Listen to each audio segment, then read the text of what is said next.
Welcome, guys, to Principles with Cory and Logan. I'm excited to share with you today. What we're going to talk about today is it's time to come alive, right? It's time to come alive. So in April of every year, we celebrate Easter, right? As a Christian, what we believe is that during that time that Jesus died on the cross, he was crucified, he was dead, he died for 3 days, was buried in the tomb, and then on the third day he rose again. That's what we celebrate at Easter, right? It's not just about Easter egg hunting and the Easter bunny or whatever. But one of the things about that time is, pretty much everybody goes to church 2 times a year, Easter and on Christmas, right? So typically Easter, that time, that Sunday is packed out. But as you know, this Easter was a little bit different from most Easter celebrations as we were all quarantined. And me and my family, we watched church from home, and we really have gotten into watching Elevation Church. I love Elevation Church, and I love watching them. And if you go to a typical Sunday morning service on Easter, you're going to hear about the death, burial, and resurrection of Jesus. And that's kind of the message, and you have different takes on that and those kind of things. But we were watching Elevation Church, and their message that day was totally different, right? They also have this world-renowned worship group called Elevation Worship, and they released this new song on Easter Sunday. And it's interesting to watch. The preacher would be preaching, and then all of a sudden they would break out in this new song. And then he'd go back to preaching, and then they would break out into this new song. And man, I love the song. It's called Rattle. And there's a couple parts in the song that I really like. One where he's talking about, I'm going to mess up the wording, but he talks about, just ask the stone what happens when Jesus says to move. And then the preacher with his rough, hard rock voice says, you got to move. And then there's another part of the song where he's talking about dry bones, hear the word of the Lord. And the preacher with that, again, that hard rock tone, live. And then the echo of the worship team, live. So dry bones, hear the word of the Lord, live, live. Dry bones, hear the word of the Lord, right? And I think the word of the Lord today that we need to hear is, it is time to come alive, right? I see a bunch of dry bones, and they've got skin on them. They got eyes to see and mouth to hear, or mouth to speak and ears to hear, but we're coasting and drifting and floating along, and I think it's time to come alive, right? So I want to share with you today, A.L.I.V.E, and I took it as an acronym, A.L.I.V.E, with each letter meaning something, and I want to share that with you today. So here's the great thing. This was just given to me today. I truly believe God gave it to me. It's, again, dry bones, it's time to come alive. And this is fresh. I never taught this. No one's ever heard this before. And that's a great thing. It's this brand new content, right? No one's ever heard this. You're the first to hear that. But the bad part of that, the flip side of that, is we always teach that you're never good the first time, right? You're never good the first time. So this is my best today, but I'm not going to rest on my best, and I'm going to make my best better and better, right? So here we go. The first one is, it's time to come alive, dry bones. Number one, awareness. We have to increase our awareness. If we're going to come alive, we have to increase our awareness.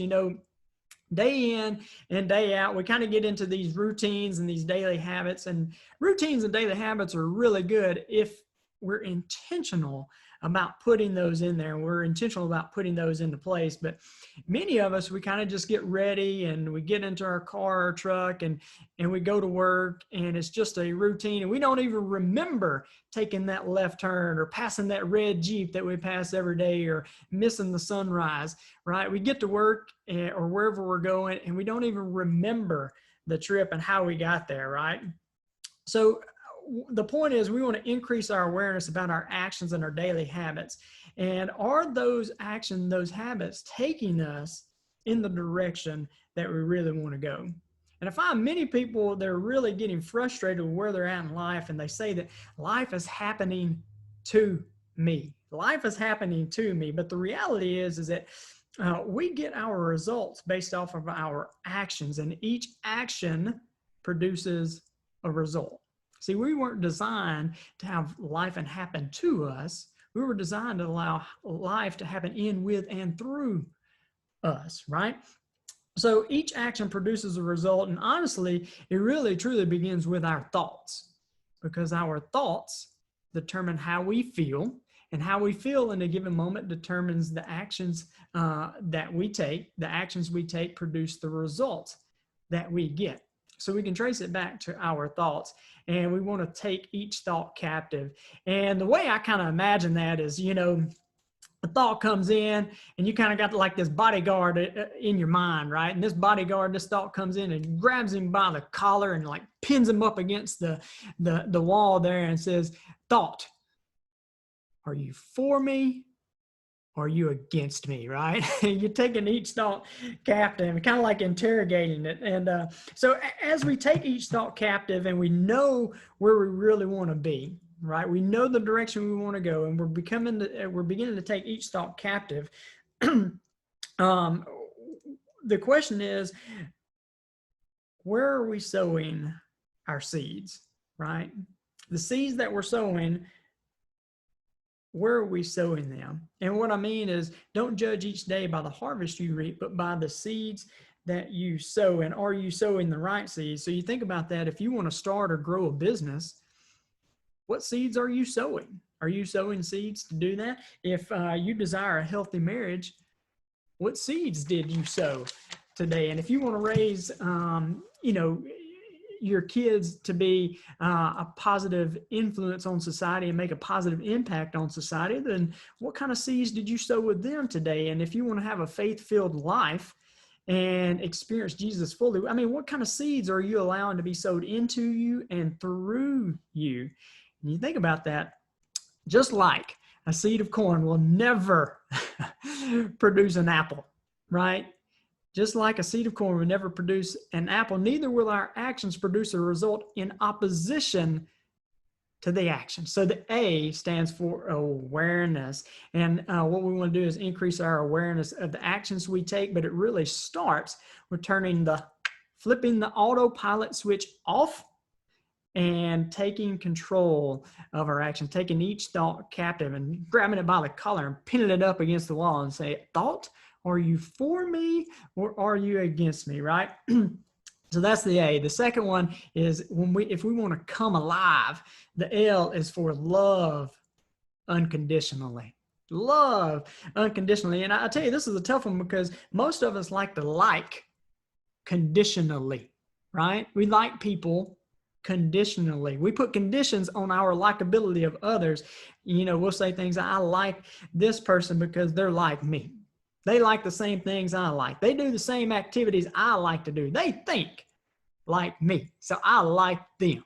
I like them. They think like me until they don't, right? Until they don't. And once they disagree, we break relationship. And there's no way I can, you know, people will say things like, there's no way I can like that person. Can you believe they like Barack Obama? There's no way I can like that person. Can you believe they actually support Bernie Sanders? There's no way I can like that person. Can you believe they like Donald Trump? Can you believe that, right? Can you believe that? So we put conditions on the likabilities of other people, but we are called to move beyond that. We're called to move beyond that kind of childish stuff, just liking other people, and called to be a deeper connection, deeper love for others, because although every single one of us have our own unique gifts and talents and abilities, and we're all different, we each have been created in the image of God, and we have his own little thumbprint. You know, God has put his thumbprint on each one of us. And I think what happens is, you know, society likes to put us in groups and kind of pit us against each other. You know, like society will say it's you versus me, or it's us versus them. It's black versus white. It's Hispanic versus Oriental. It's the Democratic Party versus the Republican Party. It's a Christian versus a Muslim, right? And I really like how Miles McPherson says it in his book called The Third Option. He says, instead of choosing one of two options, which is what society says, it's us versus them, where they pit two sides together. He says, instead of choosing between one of two options, he said, there's a third option. And he says that third option, he says, this option is one that is proven to bring people together. It's proven to mend relationships, and it's proven to promote genuine peace. And that's that we must move beyond seeing people by their color of their skin or their political affiliations, and seeing each person as God sees them. Humans created in the image of God. And, one last thing I want to say before I move on this from this letter, love unconditionally. I think somebody, you may be hearing that, you may hear love unconditionally, and you're thinking kind of holding hands and hugging each other and rainbows and unicorns all the time, right? And singing Kumbaya, right? And, that's a component of love where you do come alongside someone and you give them a hug, because that's the time that they need, right? You do come alongside someone and share a word of encouragement, because maybe that's the time that they need it.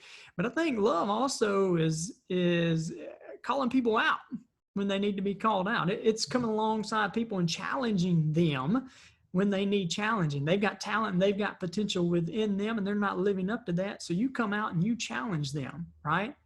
It's loving them too much to leave them where they are. So I just wanted to share that before we move on from, loving people unconditionally. And what we want to do is unconditionally love people. And I tell you, that is an internal heart thing. It is an internal heart thing. It's not an external circumstance and condition thing. So as you think about that, how do you see people? Right? Like, what is your lens filtered through?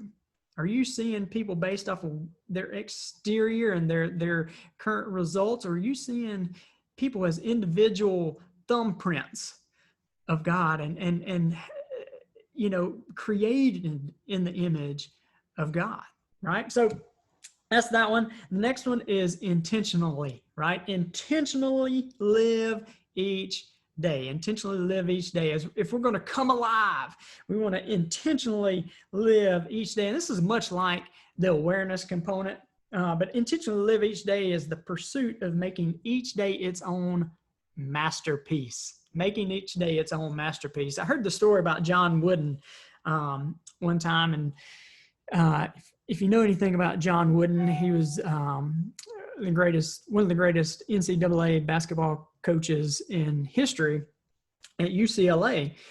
And one time at practice, he had his superstar player. He noticed that his superstar player wasn't giving his full 100% effort that day, right? And he came alongside his superstar, and he took him to the side, and he said, "Hey, son, look, I know you're not giving your full effort today. I know you're not giving everything that you got today. I know this is practice, and I know what you're thinking.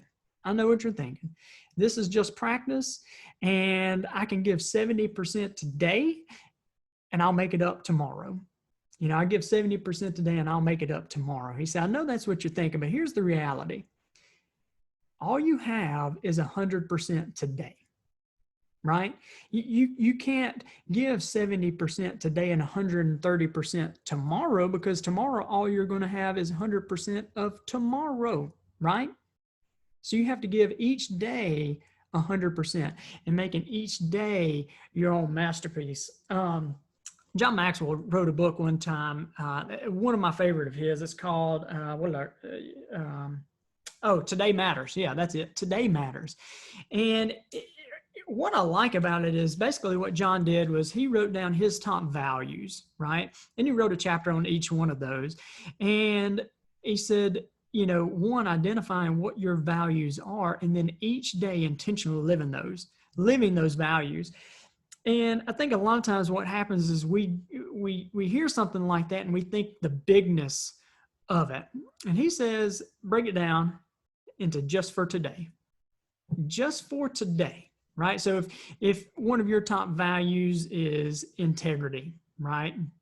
Just for today, I'm going to live integrous.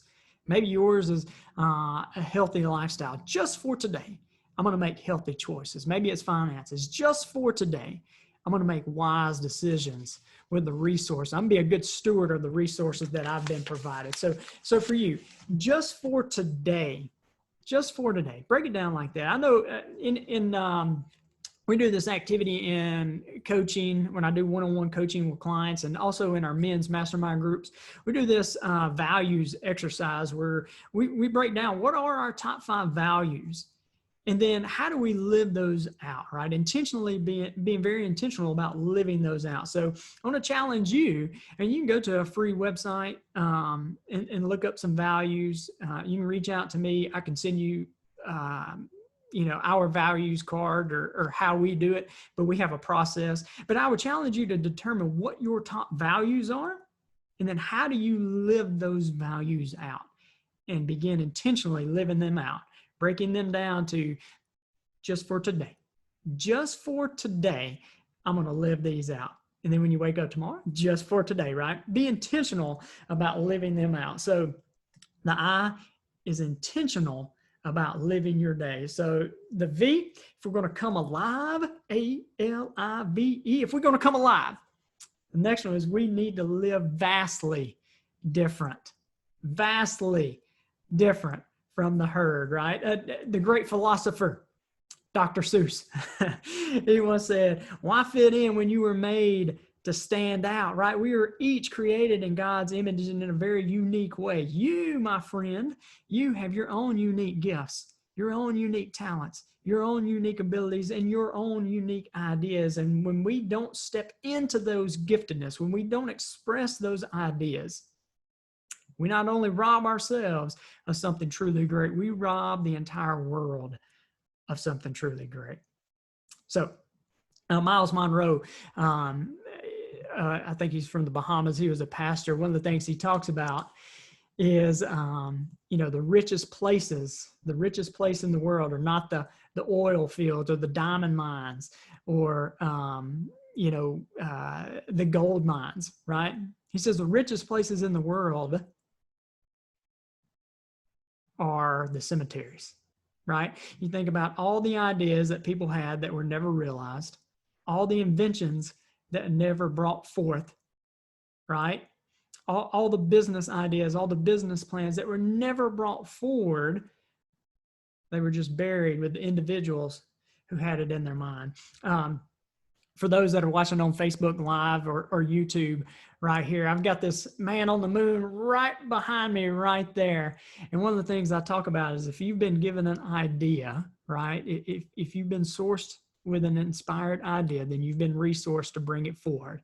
And if you ever doubt your ability to bring that idea forward, just go out at night and look up on the moon, and there are footprints on that moon. There are footprints on that moon, right? And I like that. When I saw this picture, I said, man, I got to get that, right? And I wrote 2 things right here. I think there's 2 reasons we don't live vastly different from everybody else, and we just kind of join the herd, is 2 things.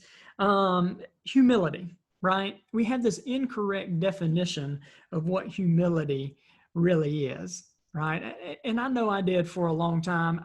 Most of you guys, if you've been following me for very long, know that I'm a physical therapist assistant by background.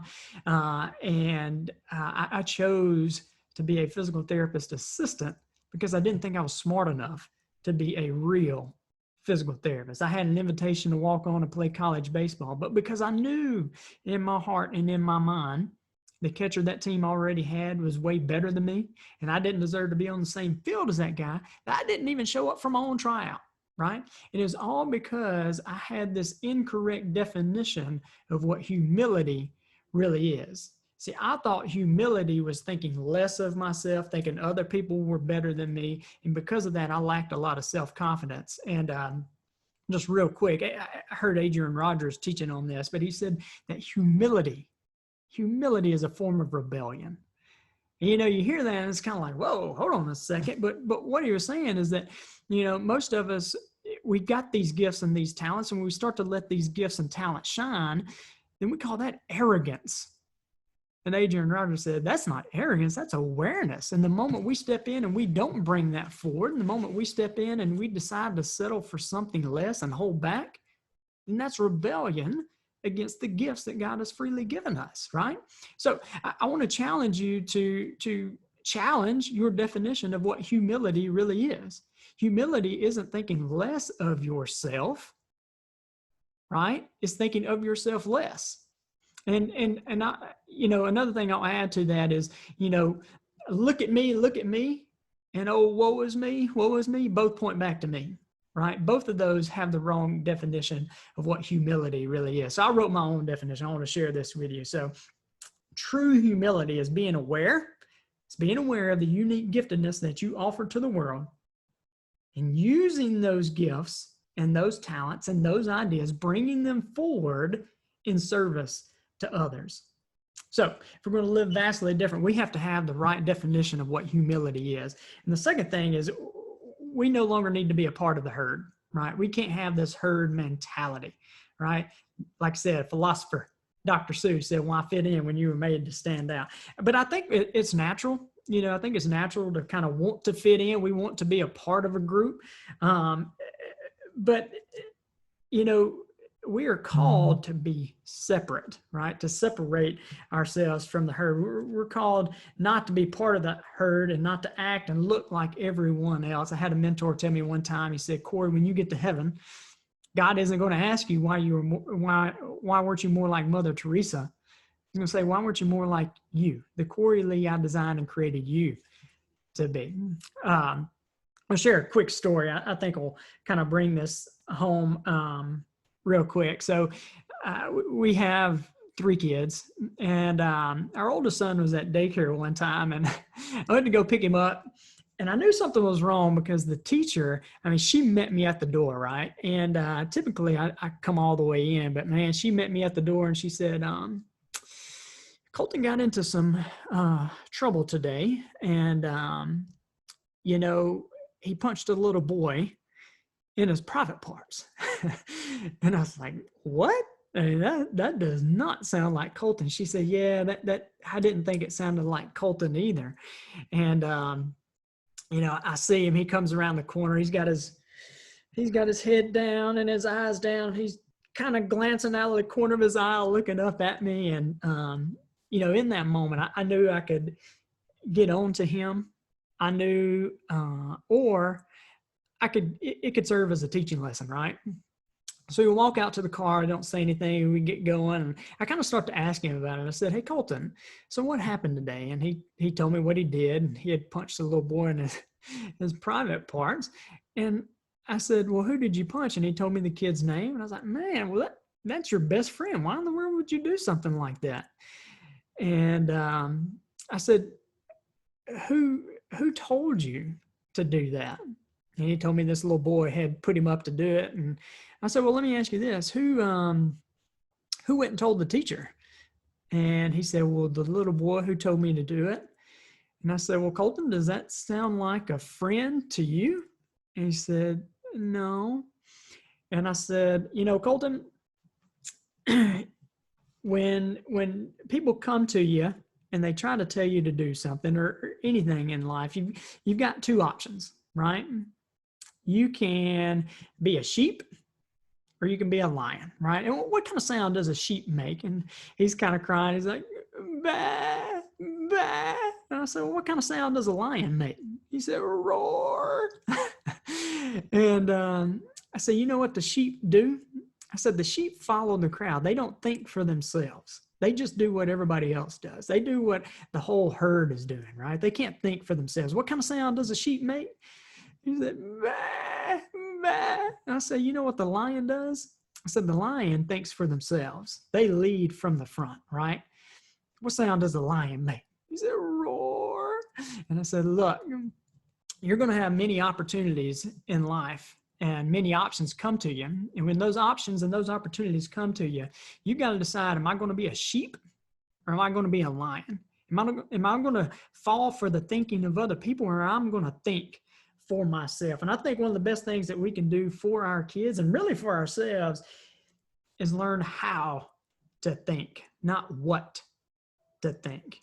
And I think that's one of the biggest things, one of the biggest detriments that we're doing to kids nowadays is we're teaching them what to think instead of how to think. So I want to challenge you to teach your kids and teach yourself how to think. I don't want to raise our kids to live on blind faith, just moving on faith because that's what I do or what I say. I want them to act on faith based off of understanding and faith based off of a relationship. So to live vastly different, recognize your unique giftedness that you offer the world and step away from the herd, my friends. Think for yourself. All right, last one is energized. Energized, right? We want to be energized. And look, I know there are different demeanors, right? There's some people who are energized like me. You're outgoing, you're extroverts. And I also know there are some melancholy people who are, more laid back and they're more introverted. And that's not what I'm talking about,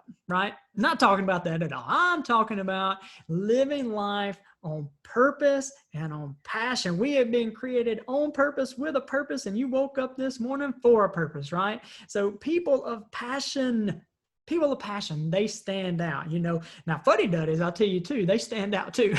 But you don't want to stand out for being a fuddy-duddy. But people of passion not only stand out, but others are attracted to them, right?